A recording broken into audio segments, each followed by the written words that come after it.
Hello. In this video, we will learn how to collect data from the command line using MassMine. To begin, go to massmine.org and click on Documentation. Underneath the Usage and Configuration link, we will come to the heading Composing Data Requests. We'll be using a lot of the information underneath this heading for today's tutorial. To get started, go ahead and open a terminal or command line interface. And let's call the MassMine help function. You do that by typing massmine --help. Or you can use the short form version, -h. Now we'll start by creating a project for our data collection. So we'll do that by typing massmine --project equals, and then we'll give it a name. Throughout this tutorial, we'll be using the generic query of love to pull data from Twitter. So let's use that. However, before you hit enter, those of you who are already comfortable with the command line or already comfortable with the terminal, this step isn't necessary. You can set up your project directories in any way you want. But we have this for newer users, for people who are new to the command line or new to MassMine or both, and who want a logic to how their research occurs. We have this set up for them. So go ahead and hit enter. If you type ls, you will see the love directory has been created. This is where your data, your scripts, your config files, everything you'll want for your project can be saved. So let's change directories into the love directory. We do that by typing cd space love. And if you type ls again, which lets you see the contents, we can see that there's a directory structure already set up for you. The research folder can hold any scripts or config files. The log folder you can use to save any errors you may have with authentication, with rate limits from having multiple collections going at the same time, things such as that. And then, of course, the data folder will hold the data we collect during this collection today. So let's go ahead and begin by figuring out which data we want to collect. So for MassMine, we have multiple data sources. For this tutorial, we'll use Twitter. But everything you'll learn today, the same logic applies to Google Trends, Tumblr, and MassMine's other data sources. So it all functions according to the same logic. So click on Twitter. And we're going to specifically, each of these you can see are a task. MassMine functions by calling a task and collecting data. So the task we'll use today to learn is the Twitter search task. Twitter search collects up to the last 7 days of data available for a specific query string sent to Twitter. So let's return to the terminal and we'll start typing our command. This command will directly collect data for us after we hit enter, but don't hit enter until I tell you to. So let's go ahead and get started. MassMine, we always type MassMine first. And let's give it the task. Task equals, you can see I have the 2 dashes, so -- task equals. And then we'll just type Twitter search. Now, as always with the command line, you need to be case sensitive, so this has to all be lowercase. And there needs to be no spaces anywhere in the command. You can see this is all one long command with no spaces. Now, if we return to the documentation, you can see the one thing with an asterisk next to it is query. So this is the one parameter that must be included with Twitter search. So let's go back and let's go ahead and include that one first. Query equals, and like I already said, we'll make this love. We want to see what Twitter users are saying about love. And then we have some optional ones. So we'll use the first optional one, count. We're going to tell Twitter to give us 100 tweets. So we'll simply do, just like the same format as all the other commands, we'll do -- count equals, and we'll tell it 100. We want 100 tweets. Now, these don't have to be in any particular order. You could have had count equals 100 first, followed by task, followed by query. It doesn't matter the order as long as you have all of the ones that are required. Now, I usually put task first since that's the most important thing, and then I follow it with parameters that are required, such as query, and then I follow it with the optional ones I want to use. I think this logic makes sense to kind of make sure that you're doing everything you need for your data collection, but honestly, it doesn't matter the order so long as you have the word MassMine first. We need this first so that the terminal knows you're calling MassMine as an application to collect data. So now that we have count, we can go ahead and hit enter and see what happens.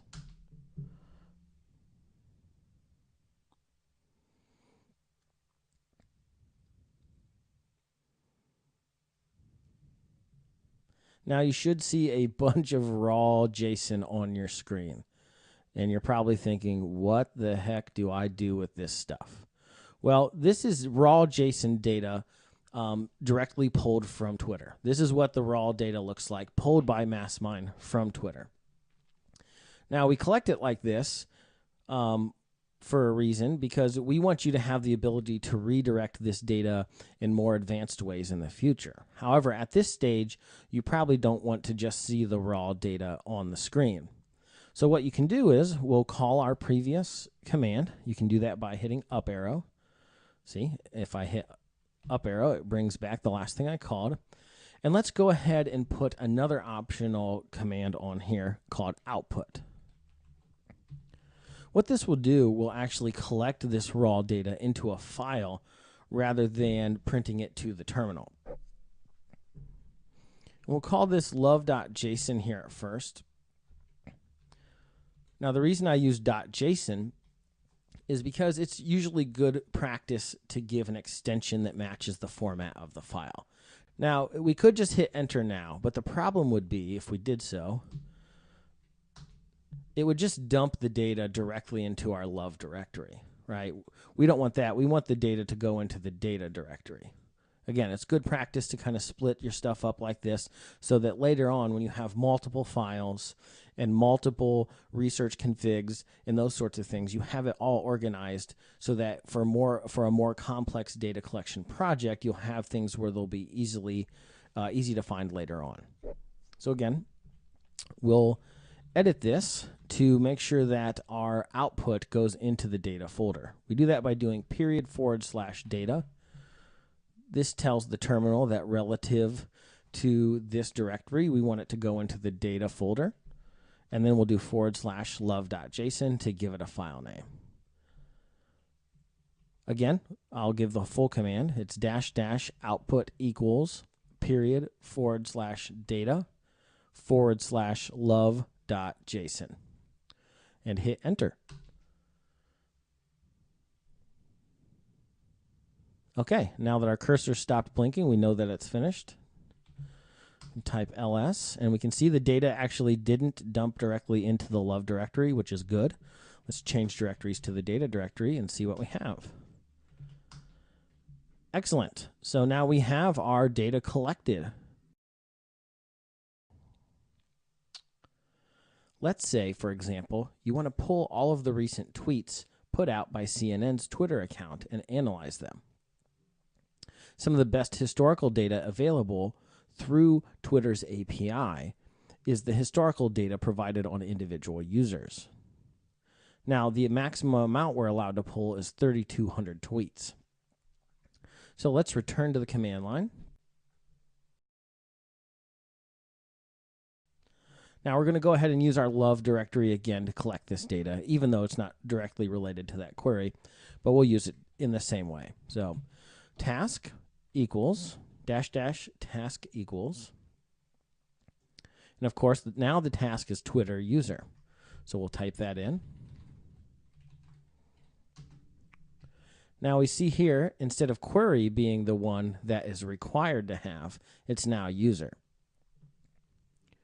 So Twitter's username. Now you need to be careful when you collect on a username because they have what is their stated username, and then they have their actual username. You want the actual username followed by the @ symbol.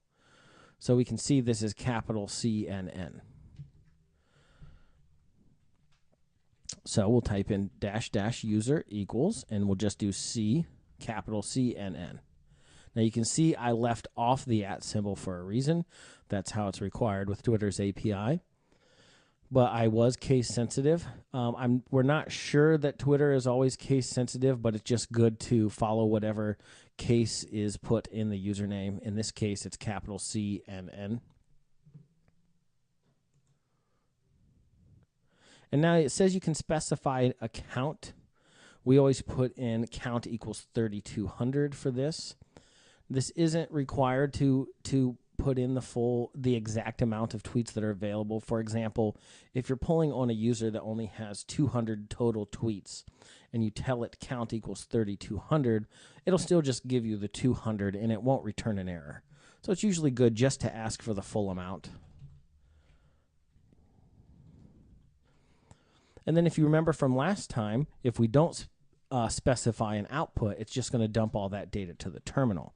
So let's go ahead and tell it an output again, equals. Now again, we're going to want to use our data folder to collect this to keep our research organized. So we'll do period / data / and we'll call this cnn.json. Again, using the .json extension because that's the type of data we are collecting. And let's hit enter. Oh, and it looks like we have an error here. Okay, this is a good example to see.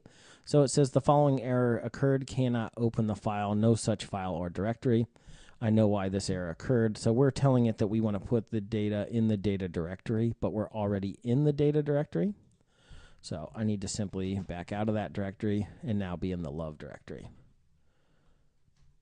We'll run our command again and hit enter. You can see the cursor is flashing here. And when it finishes, we will have all of our data. Now I want to show one last example before we finish.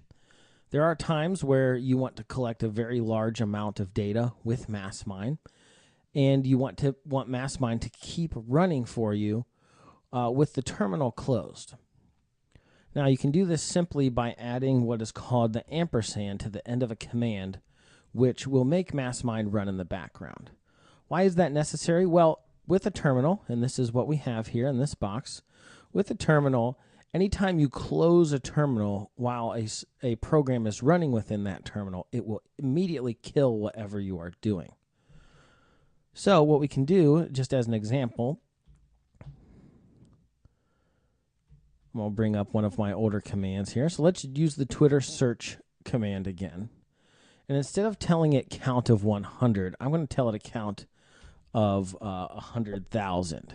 Okay? Now this will take a little bit longer than the 100 tweets, which were almost instant. This would take a couple minutes. And, you know, if we were using the Twitter stream function, which can remain open for weeks, months, even hypothetically a year, you obviously want that running in the background and don't want a terminal window open for that whole length of time. So we simply take our same command.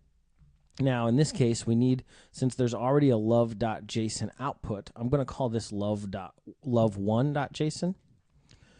And what this does is that it allows this new data to be collected in a new file. This is necessary because MassMine will not automatically overwrite previous data you've collected. If you tell MassMine to do an output with a file that already exists, it will always return an error. Again, MassMine was set up this way so that you don't accidentally overwrite old data and mess up a research project. So we'll take our command that we already wrote. All I did was extend the count to 100,000, which will take far longer. And then we'll add an ampersand to the end. And then you can see it automatically gives MassMine a process number. Okay, you can call on this later if for some reason you want to kill it and stop it from running. Obviously, we just want it to keep running in the background. So all we need to do to let this keep running is type exit below. You see we still have our blinking cursor. So when we type exit, don't hit enter yet, but when we type exit, this terminal will close and MassMine will keep running in the background underneath of this process. This number allows us to call it and kill it later, or just to see how it's doing. And I'll hit exit, and you see my terminal window closed. Now, if at some later time I want to reopen the terminal and see if MassMine is still running, or if for some reason kill MassMine before it's finished, I can do that by reopening a terminal and typing the following command: ps -ef, and then the pipe symbol, and then grep MassMine. So let's hit it. And you can see here I actually have a streaming process running in the background right now. And it's showing me that the process number is 16606. Now you can see there's another one here with the name MassMine in it. This is actually showing my grep command that I just used, or that I currently used to find this other MassMine function. So we can ignore this one. When you see the grep, you'll know that's just the command you used. But with my other one, I can actually see the full command that I typed out, which is nice. So I can know that this is a streaming task pulling 1,000,000 tweets on the love query.